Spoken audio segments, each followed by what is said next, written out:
हमारे चैनल को सब्सक्राइब करें और बेल आइकन दबाएं। नहमदुहु व नुसल्ली व नुसल्लिमु अला रसूलिहिल करीम अम्मा बाद फ़अऊज़ु बिल्लाहि मिनश शैतानिर रजीम बिस्मिल्लाहिर रहमानिर रहीम अल्लाहुम्मा मालिकल मुल्कि तु'तिल मुल्का मन तशाअ व तंज़िउल मुल्का मिम्मन तशाअ व तुइज़्ज़ु मन तशाअ व तुज़िल्लु मन तशाअ बियदिकल खैर इन्नका अला कुल्लि शैइन क़दीर।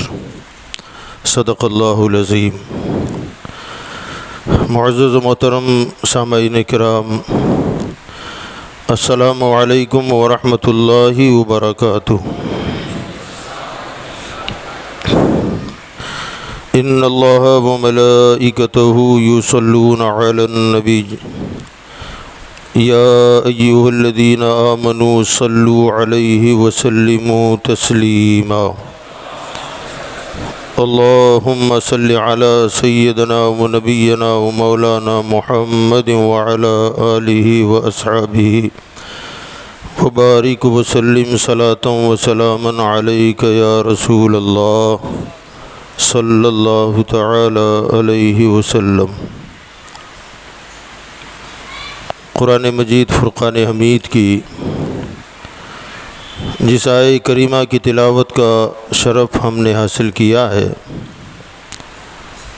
अल्लाह तबारक व तआला उस आयत करीमा में इरशाद फरमाता है, कुलिल्लाहुम्मा मालिकल मुल्क, कहो ऐ अल्लाह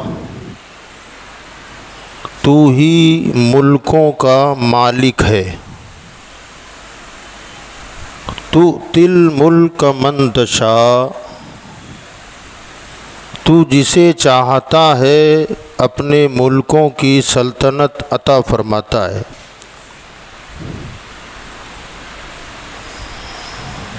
व तंज़िउल मुल्क मिम्मन तशा, और जिससे चाहता है हुकूमत और सल्तनत छीन लेता है। व तुइज़्ज़ु मन तशा व तुज़िल्लु मन तशा, तू जिसे चाहता है इज़्ज़त अता फरमाता है और जिसे चाहता है ज़लील कर देता है। बियदिकल खैर, तमाम भलाइयाँ तेरे ही यद कुदरत में हैं। इन्नका अला कुल्लि शैइन क़दीर, और तू हर चीज़ पर कादिर है। वो इज़्ज़त भी देता है, वो ज़िल्लत भी देता है, वो बादशाहत और हुकूमत भी अता फरमाता है जिसे चाहता है, और जिससे चाहता है हुकूमतें और सल्तनतें छीन भी लेता है। अल्लाह तबारक व तआला हकीकी मालिक है। मालिकल मुल्क, तमाम मुल्कों का हकीकी मालिक अल्लाह है। अब वो जिसे चाहे अपने मुल्क का मालिक बना दे और जिससे चाहे मिल्कियत छीन ले। अब ये मुल्कों की मिल्कियत, इसे आप बादशाहत कह लें, सल्तनत कह लें या आर्जी मालिक कह लें, हकीकी मालिक तो अल्लाह है, मगर जिसे चाहता है अपने मुल्क का वो मालिक बना देता है। ये आम लोगों की बात हो रही है, ये दुनिया के आम लोगों की बात है। इससे ये अंदाज़ा लगता है कि वो खालिक़े कायनात जो आम लोगों को भी अपने मुल्कों का मालिक बना सकता है, उसने अपने महबूब को क्या मालिक नहीं बनाया होगा?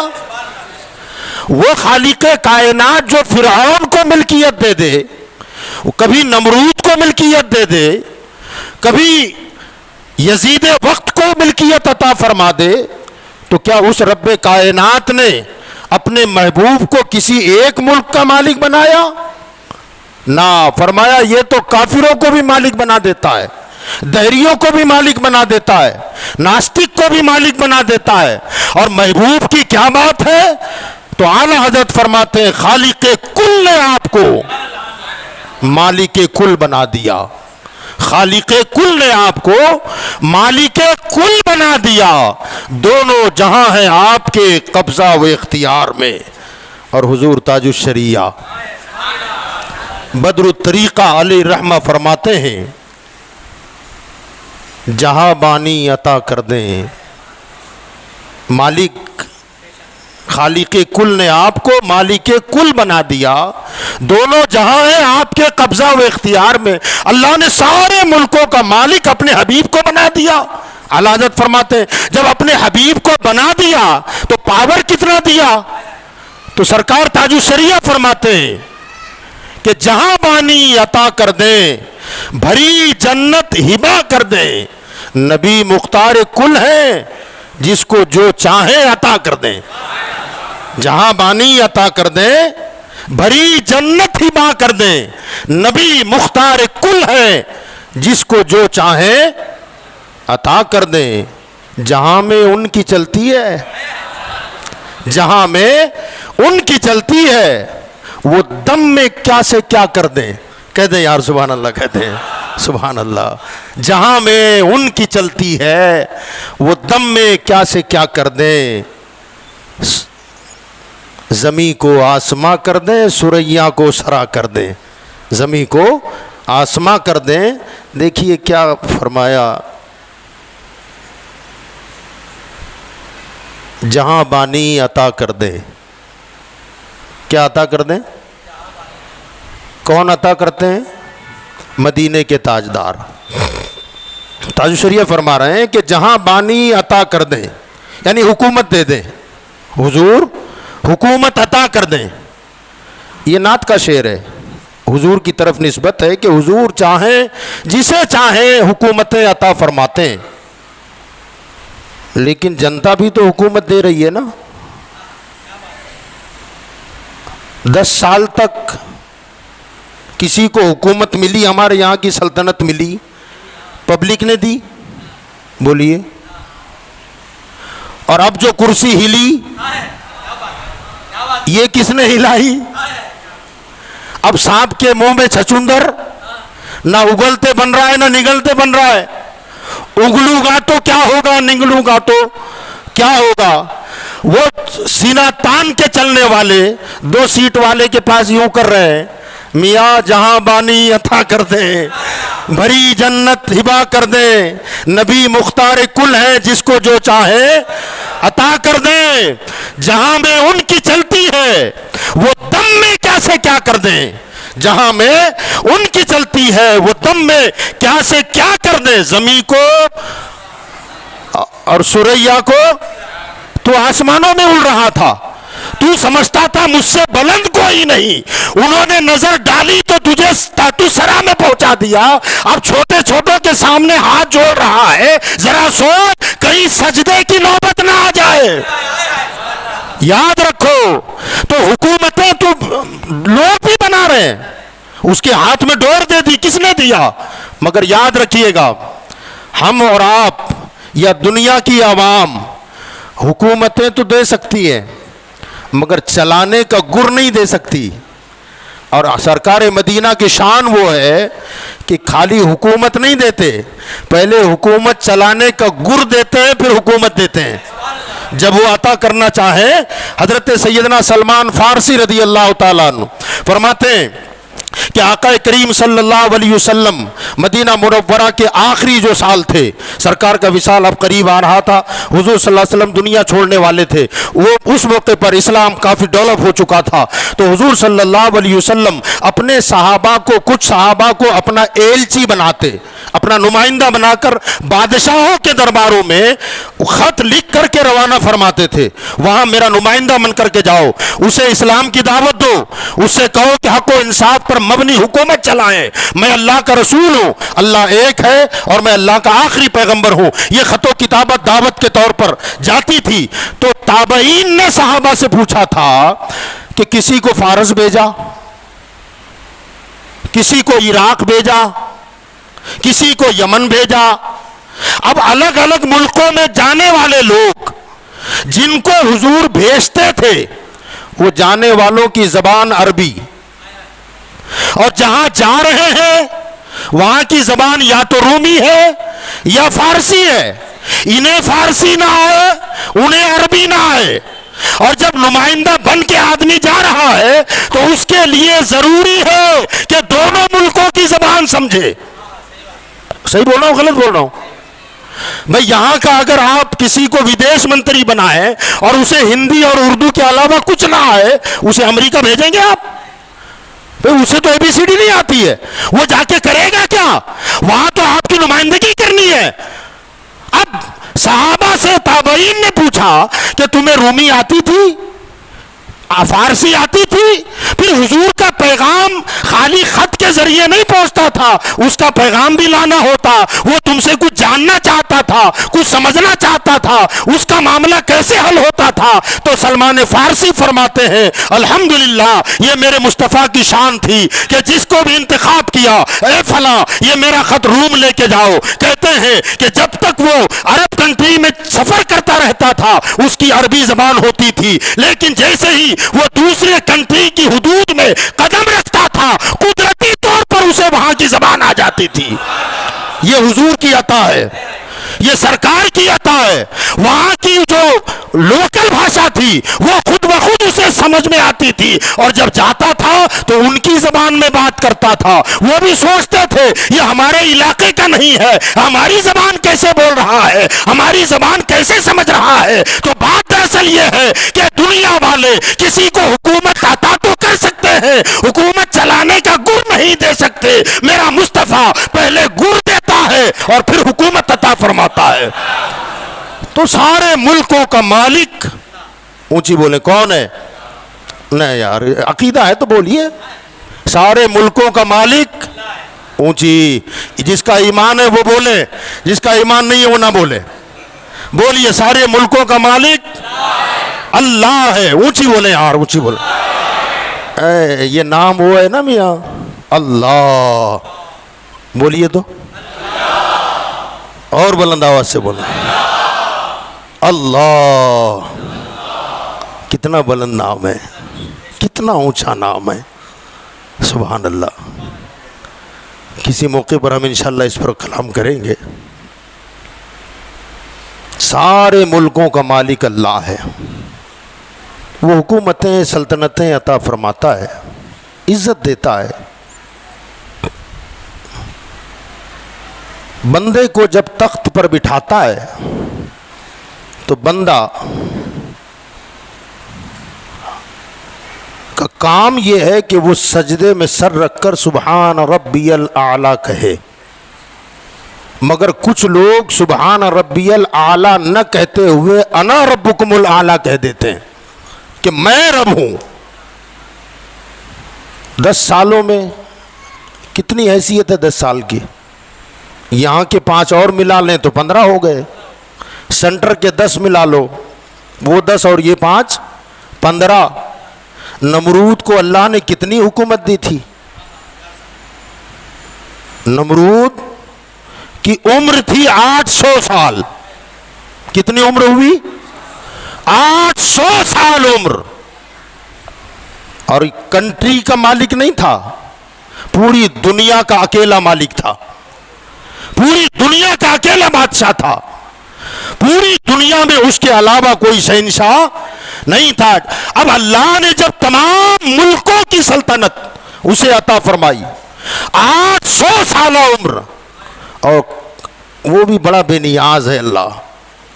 400 साल तक तो बड़ी बीमारी तो दूर की बात है, उलमाए तफासिर ने लिखा है कि कभी सर में दर्द भी नहीं हुआ, बुखार भी नहीं आया।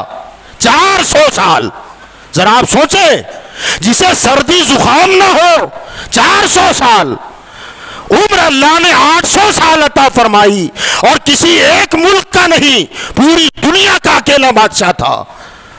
होना तो चाहिए ये था सुबहान रब्बियल आला कहता, मगर सुबहान रब्बियल आला न कहकर अना रब्बुकुमुल आला कह दिया कि मैं सबसे बड़ा रब हूं, मैं खुदा हूं, मुझे सजदा करो। जब सजदा करवाने पर आया, अल्लाह ताला की हिकमतें होती हैं। अल्लाह ताला ने उसकी हिदायत के लिए जनाब इब्राहीम अलैहिस्सलाम को भेजा। सुधारो, समझाओ, उसे बताओ कि मालिक कौन है, रब कौन है, और तू कर क्या रहा है। हज़रत इब्राहिम अलैहिस्सलाम अल्लाह ताला के हुक्म से उसे बताते रहे, समझाते रहे।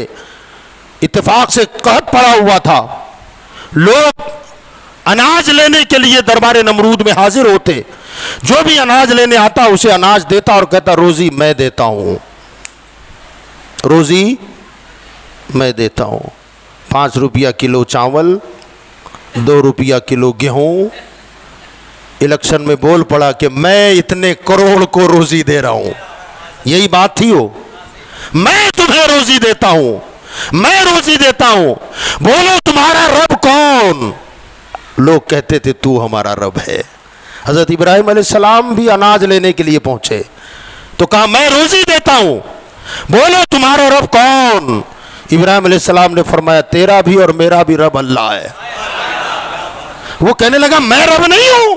कहा ना तू रब नहीं है, रब तो वो है जो तुझे भी पालता है मुझे भी पालता है, रब वो है। यहां भी वही मामला चला। वो अपनी लैंग्वेज के एतबार से, अपने अकीदे के एतबार अवतार बताने लगे। वो कहने लगा मैं रब हूं, ये कहता है मैं तुम्हें अनाज दे रहा हूं, लिहाजा मैं अब नॉर्मल इंसान नहीं हूं, मैं तो भेजा हुआ हूं। अबे बेवकूफ, तुझसे पहले नमरूद आके गया, नमरूद आके गया और हालत क्या हुई? हजरत इब्राहिम अलैहिस्सलाम ने फरमाया कि मेरा रब भी और तेरा रब भी अल्लाह है। तो वो कहने लगा कि मुझे बताओ कि तुम्हारा रब क्या करता है, पावर क्या है उसका, इख्तियार क्या है? कुरान कहता अलम तरा इलल्लज़ी हाज्ज इब्राहिम फी रब्बिही अन आताहुल्लाहुल मुल्क। ऐ महबूब क्या तुमने नहीं देखा उसको, मौला किसे का जिसको तुम्हारे रब ने बादशाहत अता फरमाई। इलल्लज़ी हाज्ज इब्राहिमा, तुमने नहीं देखा इब्राहिम से लड़ रहा था, हुज्जत कर रहा था। अन आताहुल्लाहुल मुल्क, वो बंदा जिसको अल्लाह ने मुल्क दिया, दिया किसने? अल्लाह ने दिया। लड़ रहा है इब्राहिम से और पूछने लगा तेरा रब क्या करता है? हजरत इब्राहिम अलैहिस्सलाम ने कहा इज़ क़ाल इब्राहिम रब्बी अल्लज़ी युह्यी व युमीत, मेरा रब वो है जो मुर्दों को जिंदा करता है और जिंदों को मौत देता है, मौत व हयात का मालिक है। ये पागल, इसने कैद खाने से 2 कैदी बुलाया और एक कैदी वो था जिसकी सजा मुकम्मल हो चुकी थी, उसकी छुट्टी होने वाली थी, और एक कैदी वो था जिसे सजाए मौत सुनाई जा चुकी थी। उसने दोनों को बुलाया, पूछा बोलो तेरी सजा क्या है? वो कहने लगा बस अब मुझे फांसी होने वाली है। कहा जा तुझे मैंने छोड़ दिया। कहा तेरी सजा क्या है? उसने कहा आज मेरी छुट्टी होने वाली है, मैं घर जाने वाला हूं। कहा इसको फांसी पे लटका दो। अब जिसकी छुट्टी होने वाली थी उसे मार दिया, जो मरने वाला था उसे जिंदा छोड़ दिया। और हजरत इब्राहिम से कहने लगा देखा ये तो मैं भी करता हूं,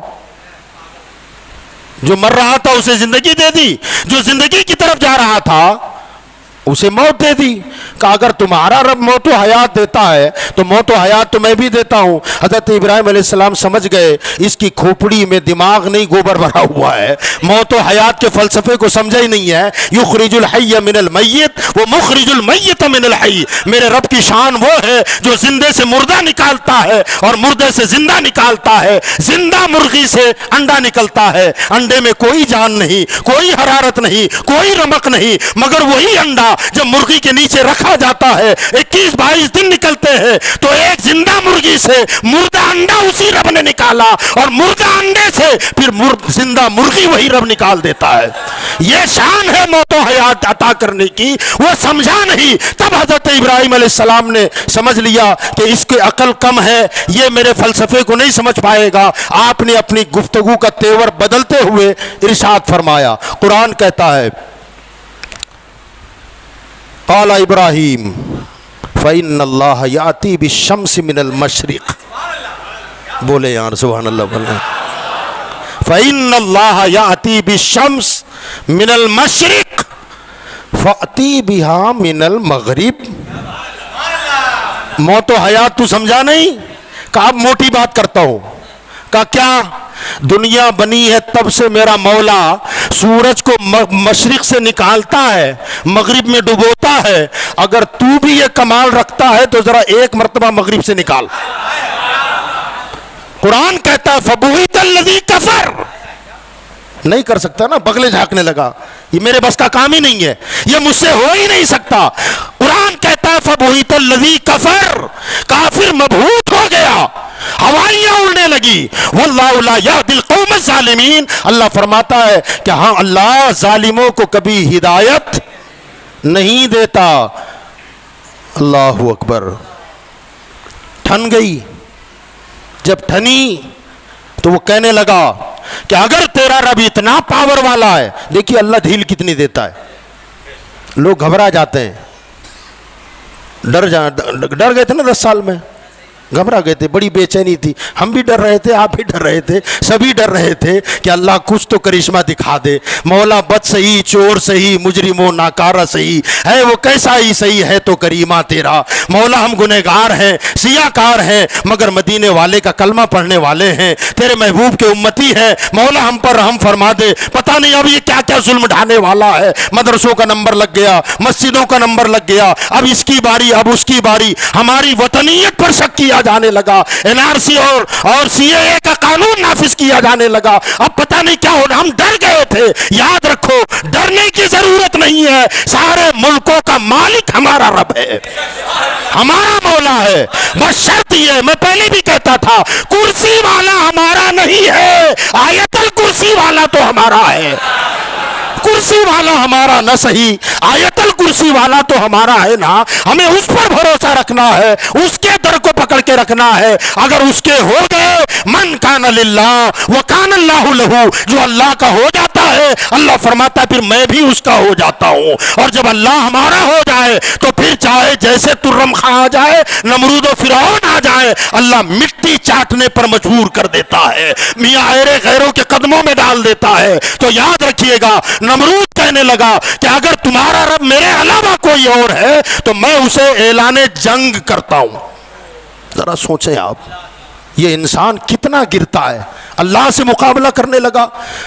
कि मेरी फौज है, बोलो तुम्हारे खुदा को कि मेरे मुकाबले में अपनी फौज उतारे। हजरत इब्राहिम अलैहिस्सलाम भी सोचने लगे कि अल्लाह को चैलेंज कर रहा है। रिवायतों में आया है कि उसने बाबिल में एक बड़ा मीनार बनाया, बहुत ऊंचा, जैसे कुतुब मीनार है, इस टाइप का कोई मीनार बनाया, और उस पर चढ़कर उसने कमान में तीर चढ़ाकर आसमान की तरफ छोड़ा और ऐलान करने लगा कि मैंने तीर छोड़कर ऐलाने जंग कर दिया इब्राहिम के खुदा को। अल्लाह की शान देखो कि ऊपर से जब तीर लौटा ना तो खून में भरा हुआ था, वो उछलने लगा कि यह तीर इब्राहिम के रब को लगा, माज़ अल्लाह रब्बिल आलमीन। मैंने जंग की शुरुआत की है। अब हजरत इब्राहिम अलैहिस्सलाम ने कहा, मौला अब पानी सर से ऊंचा हो गया है, मौला अब तो कुछ करिश्मा दिखा दे। अल्लाह ताला ने फरमाया, इब्राहिम क्या चाहते हो? कहा, मौला इसकी सरकशी तो देख, इसकी गुंडागिरी तो देख, तुझे चैलेंज कर दिया, मौला अब अपनी फौज में से कोई फौज इस पर मुसल्लत फरमा दे। अल्लाह ताला ने फौज उतारी तो मच्छरों की, मच्छरों वाली फौज। जाहिर बात है इंसानों से मुकाबला फरिश्ते भी भेज सकता था, जिन्नातों को भेज सकता था, हाँ भेज सकता था ना, मगर फरमा ना, फरिश्ते तो आला मखलूक है, जिन्नात पावर वाले हैं। दुनिया यही कहेगी इंसान अगर जिन से हारा तो क्या हारा, फरिश्तों के मुकाबले में कौन टिकेगा। का इतनी जलील मखलूक को मुसल्लत कर रहा हूं, मच्छरों जाओ और दिखा दो इसकी नमरूदी। जब वो आए ना मच्छर, लाखों की फौज, न तीर चले न तलवार, क्या मारेंगे तलवारों से मच्छरों को। रिवायत में तफसीर में आया इतने मच्छर हो गए थे कि सूरज की धूप जमीन पर नहीं आती थी, इतने मच्छर। न तलवार काम करे, न तीर काम करे, न नेजा काम करे, न भाला काम करे। यहां तक के मच्छरों ने काट काट के पूरी फौज को मलेरिया का शिकार कर दिया। अल्लाह ने एक लंगड़े मच्छर को हुक्म दिया, जरा अब नमरूद को मजा चखा। एक टांग टूटी हुई है, लंगड़ा मच्छर नाक में घुसा और घुसकर सीधे दिमाग में चला गया। अब आप सोचें, आप सोए हुए हैं, गहरी नींद में हैं, मजबूत चमड़ी है हमारे ऊपर ही बदन की, इस पर अगर एक डंक मारे ना, गहरी नींद तोड़ देता है, आदमी खुजाने लगता है, सुबह उठ के देखता है तो नाखून लगा हुआ है, मच्छर ने काटा था। एक मच्छर सख्त हिस्से पर अगर एक डंक मारे तो हमारी नींद टूट जाती है, उसके दिमाग में जाकर भेजे में वो डंक मारने लगा। अब जरा सोचो कैसा दर्द होगा, कैसी तकलीफ होगी। अब उसे पता चल रहा है कि मेरी खुदाई के दाल आटे का भाव क्या है, अब पता चल रहा है मेरी हुकूमत क्या है। जब डंक मारता सर में बेतहाशा दर्द होने लगता, अब इतना बेचैन, दवाएं कराते कराते कराते थक गया, मर्ज बढ़ता ही गया, जूं जूं दवा करते गए, जितनी दवा होती गई बीमारी बढ़ती चली गई, बढ़ती चली गई। अब वो मशवरा करने लगा, यार समझ में नहीं आ रहा है कि अब मेरा इलाज क्या होगा, कैसे होगा। उसके साथ उसका जो वजीर था ना, वो भी सजदे कर करके थक गया था, सर सर सर। हाँ, ये बाहर वाली मुसीबत जो आई है ना, ये अलग है। अभी आज से शुरू होने वाली अंदर वाली, वो अंदर वालों को भी यूं कहेगा। अब पहले तो मामला ये था कि जब ये साहब आते थे, किसी की मजाल नहीं थी अपने पार्लियामेंट में, अपने मेंबरों में से कि कोई उफ करके कह दे, अब ये आते सन्नाटा छा जाता था। मगर अब वही जो नहीं बोलते थे वो बोलने लगे हैं। हमें बहुत सताया, यही मामला था। अब मशवरा कर रहा है तो कहा तुझे सजदे कर करके हमारी गर्दनें झुक गई। उसका वजीर कहने लगा, बादशाह सलामत, एक मशवरा दूं अगर कबूल करें आप। तो कहा क्या? मरता क्या नहीं करता। कहा जो बोलेगा करूंगा, फायदा होना चाहिए।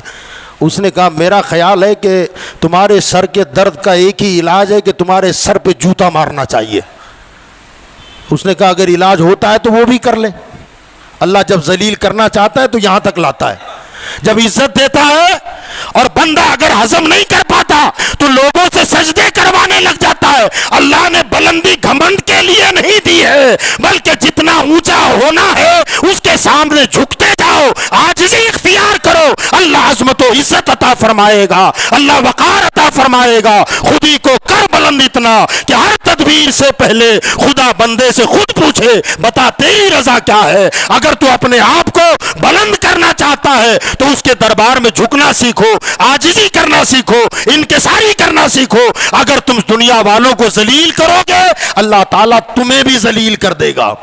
याद रखें, इस गुर को जिसने समझ लिया, अल्लाह ताला उसे जरूर इज्जत अता फरमाता है। यकीन जाने, किसी की इज्जत, और वो भी मुसलमान की इज्जत, मोमिनों की इज्जत से खेलना। याद रखें, काबे की अजमत के मुकाबले में मोमिन की इज्जत का मकाम ज्यादा है। काबे की अजमत अपनी जगह, मगर एक मोमिन की इज्जत अल्लाह के दरबार में काबे की अजमत से बुलंद वाला है। काबे से भी अफजल एक मोमिन की इज्जत है। मोमिनों को जलील करोगे, मोमिन को रुसवा करोगे। अरे मोमिन अगर जवाब न दे कोई बात नहीं, उसका रब तो बैठा है ना, उसका मालिक तो है ना। रब बैठने से पाक है, सबकत लिसानी में बैठा है, मेरी ज़बान से निकल गया। अल्लाह बैठने से पाक है, मगर मेरा मालिक तो है, हमारा अल्लाह तो है, और अल्लाह नीयतों को जानता है। तुम क्या मिटाओगे यार? पूरी दुनिया, ज़रा सोचें आप, पूरी दुनिया में कोई मुल्क, कोई कंट्री, कोई सूबा तो अलग बात है, कोई इंसान भी ऐसा मिलेगा आपको जो मच्छरों से मोहब्बत करे? मच्छरों से किसी को मोहब्बत है? किसी को प्यार है? कोई पालता है मच्छर? नहीं। बल्कि महीना 15 दिन के अंदर, 8 दिन के अंदर धुएं वाले आ जाते हैं, पाउडर छिड़कने वाले आते हैं, मच्छर बढ़ गए, मच्छर बढ़ गए, मारो मारो मारो। कमाल की बात है यार, पूरी दुनिया मिलके आज तक मच्छरों का सफाया ना कर सकी। अबे नादानो, तुम मच्छर को ना साफ कर सके, मोमिन को क्या साफ करोगे? तुम मच्छर न मिटा सके दुनिया से, ईमान वालों को क्या मिटाओगे? तो याद रखो, वो तो इज्जु मंतशा वो तो जिल्लु मंतशा बियदिकल खैर इन्नका अला कुल्ली शैइन कदीर। तो नमरूद 4 साल तक बुखार और सर्दी नहीं हुई, सर में दर्द नहीं हुआ, और 400 साल तक खाली जूते ही मारते रहे। उसका पहले था दरबार के आदाब में जो आएगा सजदा करेगा 400 साल, और बाद के 400 साल कानून बन गया दरबार का, जो आएगा 2 जूता मारेगा, खट खट 2 जूता मारे, सर ये काम है का हो जाएगा। वो आया का चल उठा जूता और मार। ये अल्लाह की शान है, अल्लाह की कुदरत है। जहाँ बानी अता कर दें, भरी जन्नत हिबा कर दें, नबी मुख्तार कुल हैं, जिसको जो चाहें अता कर दें। जहाँ में उनकी चलती है वो दम में क्या से क्या कर दें, ज़मीं को आसमां कर दें, सुरैया को सरा कर दें। अल्लाह ताला ईमान वालों को इज़्ज़त व वक़ार की ज़िंदगी अता फ़रमाए। बस ये है कि उसका दर नहीं छोड़ना है। अल्लाह के हो जाओ, अल्लाह के रसूल के हो जाओ, दीन व सुन्नियत पर मजबूती के साथ कायम रहो। इंशाअल्लाह अल्लाह गैब से हमारी मदद ज़रूर फरमाएगा। हमें कुछ नहीं करना पड़ा, क्या चक्कर चला और क्या हुआ, उन्हीं के ज़रिए उन्हीं का जनाजा उन्हीं की मरगट में जाके जलने वाला है। जलेगा, आज नहीं तो कल जलेगा, इंतज़ार है। बस शर्त यह है, हमने दुआएं तो मांगी होगी, मांगी ना, अल्लाह सुनने वाला है, कबूल फरमाने वाला है। अल्लाह हर मुसलमान को अपने हबीब के सदक़े में इज़्ज़त व वक़ार की ज़िंदगी अता फ़रमाए। व आखिरु दावाना अनिल हम्दुलिल्लाहि रब्बिल आलमीन।